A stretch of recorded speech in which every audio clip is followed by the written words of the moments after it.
மெட்ராஸ் சமையல். இன்னைக்கு நம்ம என்ன பண்ண போறோம் தெரியுமா? பரோட்டா எப்படி பண்ணுறதுன்னு பார்க்கலாம். அதுக்கு ஒரு ஃப்ரிட்ஜில் இருந்து மைதா எடுத்துங்க. தொட்டு பார்த்தா சாஃப்டாக இருக்கணும். இப்போ வந்துல பவுல் எடுத்து அதில் போதுங்க. அப்புறம் வந்துல அது விட்டுடுங்க. அப்புறம் வந்துல கொஞ்சம் தண்ணி விடலாம். அப்புறம் தண்ணி விட்டுட்டு கையை பிசையணும். அப்புறம் பிசைஞ்சா கொஞ்சம் கையில் ஒத்துற மாதிரி தான் இருக்கும். நம்ம பிசைய சாஃப்டாக இருக்கும். கையில் ஒட்டாம வரும். பாருங்க, கையில் ஒட்டாம வருது பாருங்க. இப்போ நம்ம கொஞ்சம் தண்ணி சேர்த்து இப்படி கலக்கலாம். பிசையலாம். ஃபர்ஸ்ட் கொஞ்சோண்டு எண்ணெய் போட்டு அப்புறம் மூடி வச்சிடலாம்.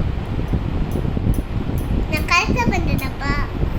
அப்புறம் வந்துடலாம் ஈர துணியை எடுத்துட்டு